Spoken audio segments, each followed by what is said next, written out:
Breaking news Telugu రాష్ట్రాల్లో MLA కోట MLC ఎన్నికలకు EC schedule release చేసింది. తెలంగాణ ఏపీలోని 5 ఎమ్మెల్సీ స్థానాలకు ఎన్నికలు జరగనున్నాయి. మార్చి 3న నోటిఫికేషన్ రానుంది. మార్చి 20న పోలింగ్, అదే రోజున కౌంటింగ్ చేసి రిజల్ట్ ని విడుదల చేస్తారు.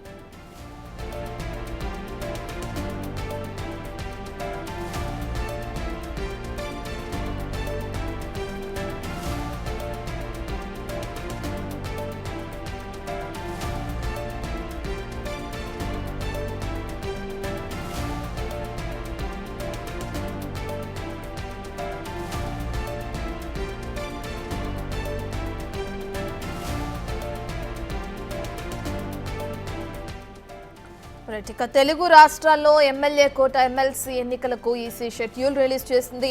తెలంగాణ ఏపీలోని 5 ఎమ్మెల్సీ స్థానాలకు ఎన్నికలు జరగనున్నాయి.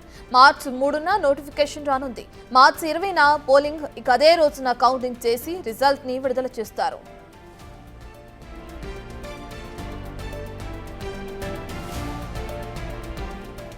తెలంగాణలో కాంగ్రెస్ నుంచి 4, బీఆర్ఎస్ నుంచి 1కి ఛాన్స్ దక్కే అవకాశం కనిపిస్తుంది.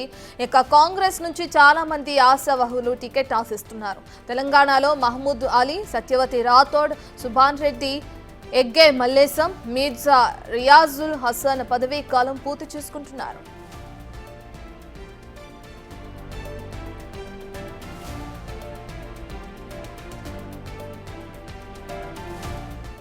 ఈ ఏపీలో మొత్తం 5 స్థానాలు కూడా కూటమికే దక్కే అవకాశాలున్నాయి. జంగా కృష్ణమూర్తి, అశోక్ బాబు, దువ్వారపు రామారావు, తిరుమల నాయుడు, యనమల రామకృష్ణుడు వారి పదవీ కాలం పూర్తి చేసుకుంటున్నారు. పవన్ సోదరుడు నాగబాబుకి ఎమ్మెల్సీ ఇస్తామని ఇప్పటికే ప్రకటన కూడా వచ్చింది.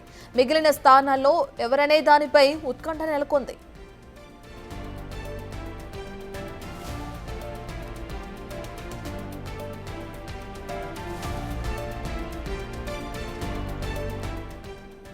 పూర్తి డీటెయిల్స్ అందించడానికి మా ప్రతినిధి శివ అందుబాటులో ఉన్నారు ఢిల్లీ నుంచి.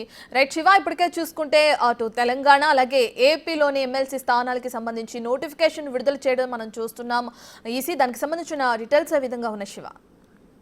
రైట్, తెలుగు రాష్ట్రాల్లో ఎమ్మెల్సీ ఎన్నికలకు కేంద్ర ఎన్నికల సంఘం షెడ్యూల్ విడుదల చేసింది. ఎమ్మెల్యే కోటాలో ఎమ్మెల్సీ ఎలక్షన్స్ జరగబోతున్నాయి. ఏప్రిల్ 5 తెలంగాణలో 5 స్థానాలకు ఎన్నికలు జరగబోతున్నాయి. ఇక మార్చి 3న వెలువడిన ఎమ్మెల్యే కోట ఎమ్మెల్సీ ఎన్నికల నోటిఫికేషన్ అనేది మార్చిలో విడుదల కాబోతుంది. మార్చి 20న ఉదయం 9 గంటల నుంచి సాయంత్రం 5 గంటల వరకు ఈ పోలింగ్ జరగబోతుంది. అదే రోజు సాయంత్రం 5 గంటలకు ఓట్ల లెక్కింపు ఫలితాలు ఉండబోతున్నాయి. ఇక ఏపీలో మార్చి 29తో జంగా కృష్ణమూర్తి, దువ్వారపు రామారావు, పరుచూరి అశోక్ బాబు, బి తిరుమల నాయుడు, యనమల రామకృష్ణుడు పదవీ కాలం ఏపీలో మార్చి 29తో ముగియబోతుంది. ఈ నేపథ్యంలోనే ఇక్కడ కూడా ఎన్నికలు రాబోతున్నాయి. తెలంగాణలో మార్చి 29తో ఎన్నికలు ఈ మార్చి ముగుస్తున్నాయి. ఇక మహబూబాబాద్ అలీ, సత్యవతి రాథోడ్, సేరి సుభాష్ రెడ్డి, మల్లేశం, అలాగే మీర్జా రియాజుల్ హాసన్ పదవీ కాలం కూడా తెలంగాణలో మార్చి 29తో ముగుస్తుంది. ఈ నేపథ్యంలోనే తెలుగు రాష్ట్రాలకు ఎన్నికల సంఘం ఎన్నికల షెడ్యూల్ విడుదల చేసింది. Right, thank you Shiva.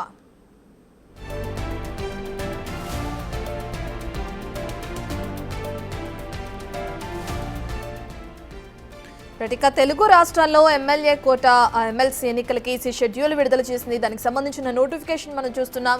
Telangana ఏపీలోని 5 ఎమ్మెల్సీ స్థానాలకు ఎన్నికలు జరగనున్నట్లు కూడా మనకు తెలుస్తుంది. అయితే మార్చి 3న నోటిఫికేషన్ రానుంది. అలాగే మార్చి 20న పోలింగ్ జరుగుతుంది. ఇక అదే రోజున కౌంటింగ్ చేసి రిజల్ట్ ను కూడా విడుదల చేస్తారు అధికారులు. ఇక తెలంగాణలో కాంగ్రెస్ నుంచి 4, ఇక అదే విధంగా ఏపీలో నుంచి కూడా మొత్తం 5 స్థానాలకి ఈ విధంగా ఎన్నికలు జరిగే అవకాశం కనిపిస్తుంది. ఇక ఏపీలో చూసుకుంటే మొత్తం 5 స్థానాలకు కూడా కూటమికే దక్కే అవకాశాలు కూడా ఉన్నాయి.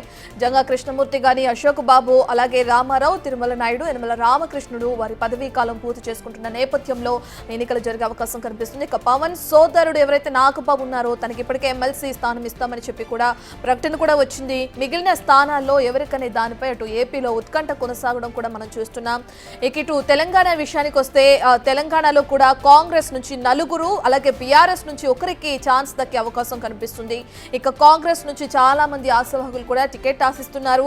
అయితే తెలంగాణలో మహమూద్ అలీ గాని, సత్యవతి రాథోడ్, సుభాష్ రెడ్డి, ఎగ్గే మల్లేశం, అలాగే మీర్జా రియాజుల్ హసన్ పదవీ కాలం కూడా పూర్తి చేసుకుంటున్నారు.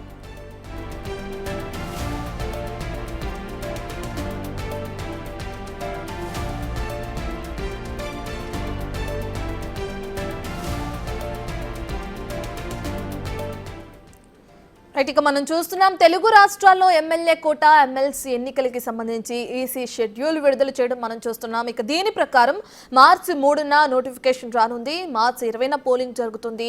ఇక అదే రోజున కౌంటింగ్ చేస్తారు. ఇక అదే రోజున రిజల్ట్ కూడా విడుదల చేస్తున్నట్లు కూడా ఈసీ వెల్లడించడం మనం చూస్తున్నాం. దానికి సంబంధించిన నోటిఫికేషన్ విడుదల చేశారు. దాన్ని ఇప్పుడు మనం బిగ్ టీవీ స్క్రీన్ పైన చూస్తున్నాం. ఇక ఏపీ తెలంగాణకి ఎన్నిక జరిగే అవకాశం కనిపిస్తుంది. తెలంగాణలో కాంగ్రెస్ నుంచి 4, అటు ఏపీ నుంచి 5 ఎన్నికల బరిలో ఉండే అవకాశం కనిపిస్తుంది. మనం చూసుకుంటే తెలంగాణలో బీఆర్ఎస్ నుంచి ఒక్కరికి ఛాన్స్ దక్కే అవకాశం కనిపిస్తుంది. ఇక కాంగ్రెస్ నుంచి 4 బరిలో ఉండే అవకాశం కూడా కనిపిస్తుంది.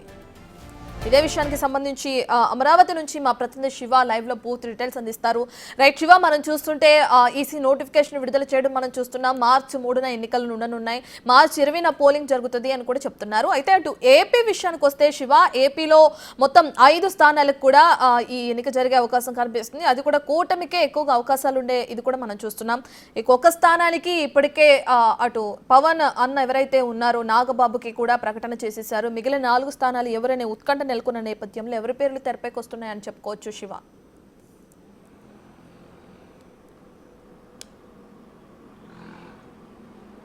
రైట్, మొత్తం మీద చూసుకుంటే ఆంధ్రప్రదేశ్లో 5 శాసనమండలి స్థానాలు ఎమ్మెల్సీ ఎన్నికలకు సంబంధించి కూడా ఖాళీలు ఏర్పడుతున్నాయి. వచ్చే నెల 29తో ఈ ఖాళీలు గడువు ముగిసిపోతుంది. దీంట్లో మార్చి 3వ తేదీకి సంబంధించి నోటిఫికేషన్, మార్చి 20న ఎన్నికల్లో జరగబోతున్నాయి. అయితే 5 స్థానాలు ఆంధ్రప్రదేశ్కి సంబంధించి దువ్వాడ రామారావు, ఎమ్మెల్సీ అశోక్ బాబు, జంగా కృష్ణమూర్తి, యనమల రామకృష్ణుడితో పాటుగా మరొక వ్యక్తి, మొత్తం 5 కూడా ఈ నామినేషన్లకు సంబంధించి కూడా తిరుమల నాయుడు, ఈ 5 కూడా పదవీ కాలం ముగిసిపోతుంది.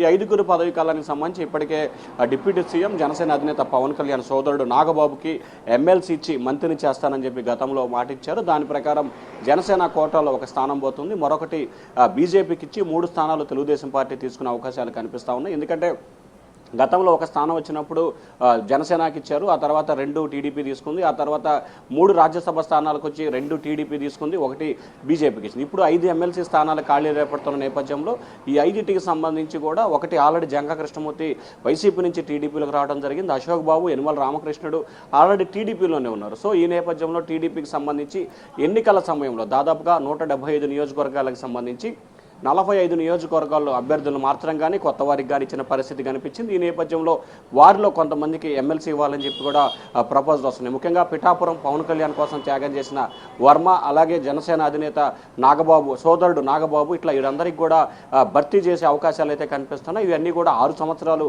ఎమ్మెల్యే కోట ఎన్నికలు కాబట్టి 6 సంవత్సరాల పాటు అవకాశం ఉంటుంది. సో ఈ నేపథ్యంలోనే ఈ కోటాకి సంబంధించి 1 జనసేన, 1 బీజేపీ, 3 తెలుగుదేశం పార్టీ తీసుకునే అవకాశాలు కనిపిస్తున్నాయి. లేకపోతే 1 జనసేనకి ఇచ్చి 4 టీడీపీ తీసుకునే అవకాశం కనిపిస్తూ ఉంది. విజయసాయిరెడ్డి రాజీనామాతో ఖాళీ ఏర్పడిన రాజ్యసభని బీజేపీ తీసుకునే అవకాశం కనిపిస్తాం. సో మొత్తం మీద చూసుకుంటే త్వరలో జరగబోతున్న 5 ఎమ్మెల్సీ స్థానానికి కూడా 5 స్థానాలు కూటమి ప్రభుత్వమే ఇనానిమస్గా కైవసం చేసుకునే అవకాశం కనిపిస్తుంది. ఎందుకంటే ఒక్కొక్క ఎమ్మెల్సీ స్థానానికి సంబంధించి కూడా 22.5% అంటే 75 ఓటింగ్ శాతం, అంటే ఒక్కొక్క అభ్యర్థి గెలవడానికి 23 మంది ఎమ్మెల్యేల మద్దతు కావాలి. సో కూటమికి సంబంధించి సంపూర్ణమైన మద్దతు ఉంది కాబట్టి ఖచ్చితంగా 5 స్థానాలని కూడా కూటమి ప్రభుత్వం కైవసం చేసుకోబోతా ఉంది. రైట్ శివ, మనం చూస్తే మీరు చెప్పిన దాని ప్రకారం చూస్తే 1 జనసేనకి కేటాయించే అవకాశం కనిపిస్తుందంటారు. ఇక జనసేనకి సంబంధించి ఇప్పటికే నాగబాబు పేరుని ప్రకటించారు. అది ప్రకటన వరకే ఉంటుంది అని చెప్పుకోవచ్చు అంటారా, లేదంటే నాగబాబుకి ఎమ్మెల్సీ కన్ఫర్మ్ అయిపోతుంది అని కూడా చెప్పుకోవచ్చు అంటారా? ఎలా చూడొచ్చు అంటారు శివ?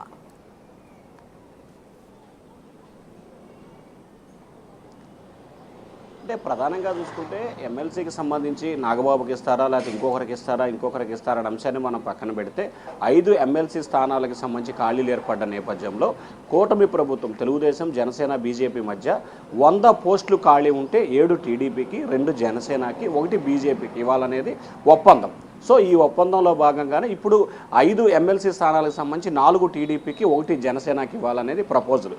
అయితే మొన్న రాజ్యసభకి సంబంధించి విజయసాయిరెడ్డితో ఖాళీ ఏర్పడిన రాజ్యసభ స్థానాన్ని బీజేపీ కావాలని చెప్పి కోరుతున్నట్టు తెలుస్తూ ఉంది. సో ఈ నేపథ్యంలోనే 4 స్థానాలను కూడా తెలుగుదేశం పార్టీకి ఇచ్చే అవకాశాలు కనిపిస్తున్నాయి. ఒకవేళ రాజ్యసభ స్థానానికి సంబంధించి బీజేపీ తీసుకోకుండా, అంటే మళ్ళీ త్వరలో 1-2 స్థానాలు ఖాళీ అవుతాయి కాబట్టి అప్పుడు టీడీపీ 2, బీజేపీకి 1 ఇచ్చే ప్రపోజల్ వస్తుందా, లేకపోతే మిగతా ఈక్వేషన్ ప్రకారం 1 బీజేపీ, 1 జనసేన, 3 టీడీపీ తీసుకుంటా అనేది చర్చ. అయితే జనసేన కోటాలో వచ్చే ఒక ఎమ్మెల్సీ స్థానాన్ని జనసేన అధినేత పవన్ కళ్యాణ్ ఆయన సోదరుడికి ఇచ్చే అవకాశాలు కనిపిస్తున్నాయి. ఎందుకంటే గతంలో చంద్రబాబు ఇదే అంశాన్ని కూడా నాగబాబుని త్వరలో క్యాబినెట్లో తీసుకుంటాం, ఇది ఉగాది తర్వాత ఉంటుందని చెప్పి కూడా ఆయన ప్రకటన చేశారు.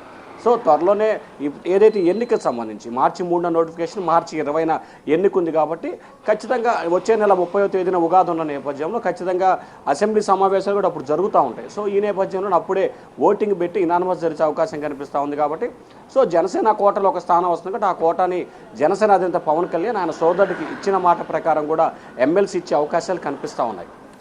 శివ, మనం చూసుకుంటే ఎన్నికల నోటిఫికేషన్ మార్చి 3న అని చెప్పారు. అయితే మరి నామినేషన్ల ప్రక్రియ కానీ నామినేషన్ల పరిశీలన కానీ వాటికి సంబంధించిన డేట్స్ ఏమైనా అనౌన్స్ చేయడం జరిగింది?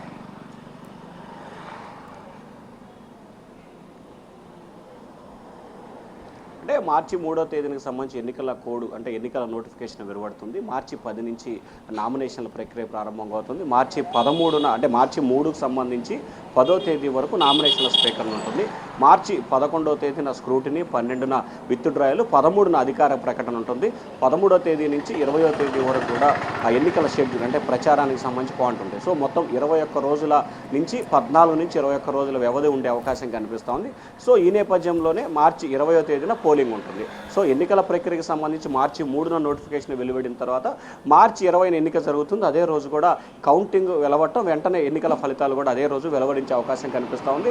సో మనకి ప్రస్తుతం ఆంధ్రప్రదేశ్ పరిణామాన్ని కనుక గమనించినట్లయితే నామినేషన్ల సంబంధించి 3వ తేదీ నుంచి 10వ తేదీ వరకు నామినేషన్ల ప్రక్రియ ఉంది కాబట్టి స్క్రూటినీ విత్డ్రాల కంటే దాదాపుగా 13వ తేదీ నాటికే ఎన్నికలు జరిగే అవకాశం కనబడుతుంది. ఎందుకంటే 5 స్థానాలకు సంబంధించి 5 నామినేషన్లే పడతాయి కాబట్టి 5గురు కూడా ఇనానమస్ అయ్యే అవకాశం కనిపిస్తుంది. సో ఆంధ్రప్రదేశ్కి సంబంధించి ఎన్నికలు జరిగే అవకాశాలు ఒకవేళ గతంలో ఎమ్మెల్సీ స్థానాలు తక్కువ ఉండి అభ్యర్థులు ఎక్కువగా పోటీ పడతారు, టీడీపీ జనసేన అట్లా జరిగింది. కానీ ఈసారి అట్లా లేదు కాబట్టి కూటమి నుంచి 5గురు బరిలో ఉంటారు, 5గురు ఇనానమస్ అయ్యే అవకాశం కనిపిస్తూ ఉంది. వైఎస్ఆర్సీపీకి 23 మంది బలం లేదు కాబట్టి వైఎస్ఆర్సీపీ ఎన్నికల్లో పోటీ చేసే అవకాశం లేదు, పోటీ చేయదు కూడా. సో 5 స్థానాలకు 5 స్థానాలను కూడా కూటమి ప్రభుత్వం గెలుచుకుంటుంది కాబట్టి 13వ తేదీ అంటే మార్చి 13వ తేదీ నాటికి ఎన్నికల ప్రక్రియ ముగిసే అవకాశం కనిపిస్తూ ఉంది. Right, thank you Shiva.